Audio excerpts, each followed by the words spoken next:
My name's Chloe Swift and I project managed the development of the Lake District Design Code.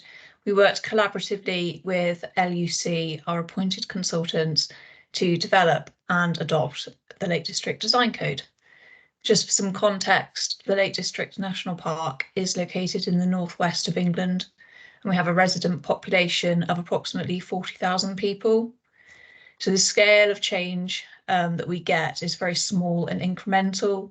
We aim to deliver around 80 new homes a year, but receive approximately 2,000 planning related applications a year, ranging from agricultural development to householder applications, conservation and listed building applications, all the way through to large scale tourism proposals.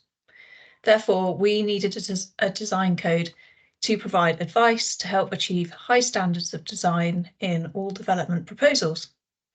We're very lucky that we've got a relatively up-to-date local plan that was adopted in May 2021, and to support the key themes in our design code, the most important policy hook is Policy 06, Design and Development, that aims for design excellence in all development. The beginning of our coding process involved a considerable amount of consultation with our development management team to identify some of the key issues they face when assessing planning applications, and these key issues are shown on the screen. The most important and pertinent issues to the team was the importance of local materials in all types of developments to conserve and enhance local distinctiveness. For example, the importance of local slate roofs over other types of slate, in particular Spanish slate, that has a detrimental visual impact on towns and villages in the Lake District.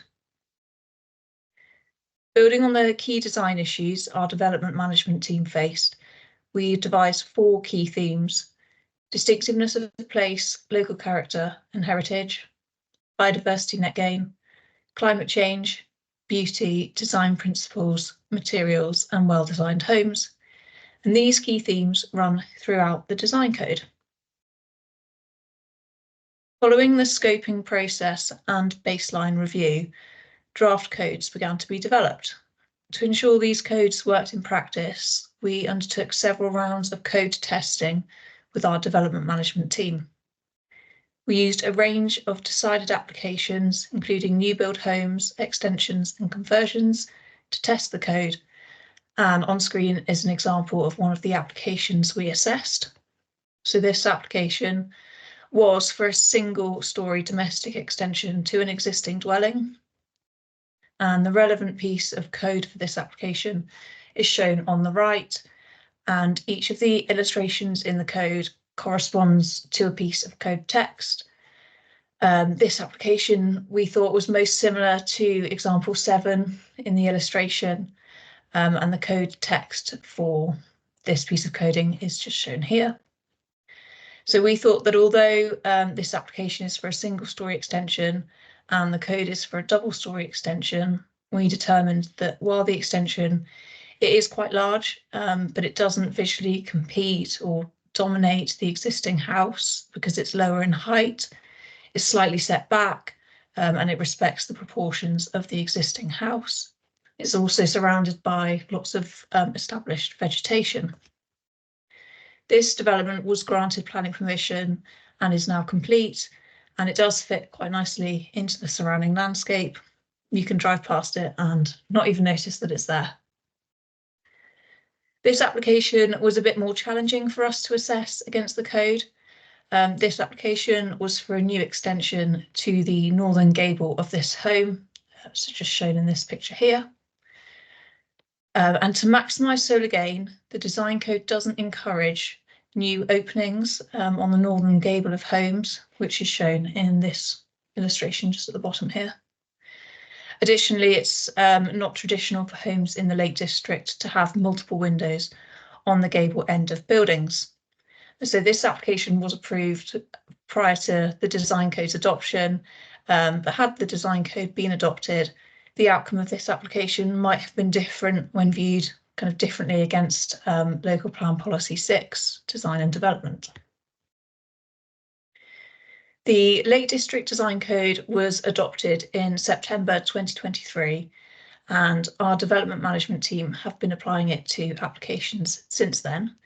I've got a selection of a few quick case studies that demonstrate the impact our code's having on proposals in the Lake District. So this proposal shown on the screen is for the demolition of an existing detached dwelling and a proposed replacement dwelling.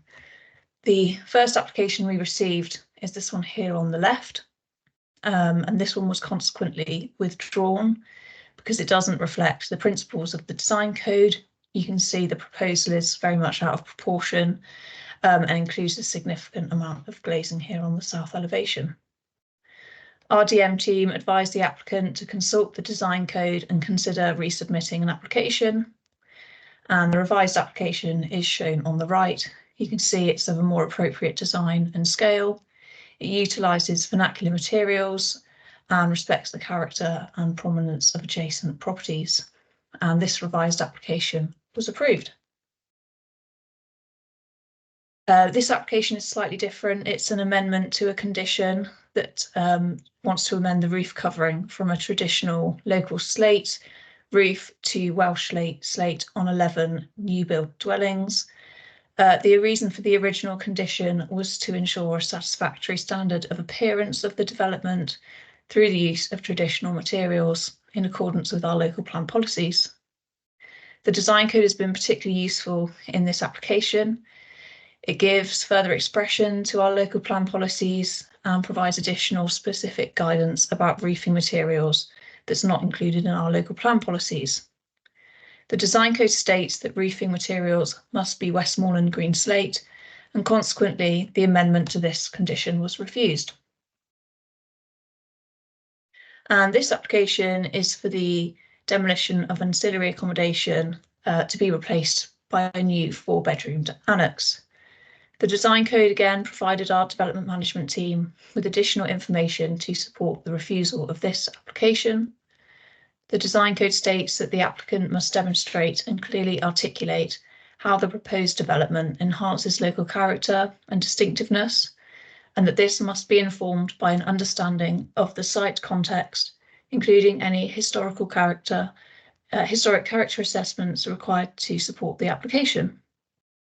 The proposed plans are not an appropriate design response, considering the impact that the scale, massing and large area of glazing of the new dwelling would have on the nearby listed building. Alongside the code, we have also developed a checklist to be used by both applicants and our development management team when assessing applications. We anticipate this checklist being particularly useful for new starters in our development management team. These checklists are not a validation requirement and were not adopted alongside the code, which provides us the opportunity to easily amend them in the future to be more user-friendly and need to change just in case the design code changes in the future. The examples shown in this presentation demonstrate the different ways our development management team are using the design code. Our DM team have what I think is quite a usable code to direct applicants to when considering the design of developments, and this is particularly useful for the duty planner service. The design code is also giving our development management team extra confidence to refuse applications on design grounds and further supports the application of our local plan policies. And that's the end of my presentation.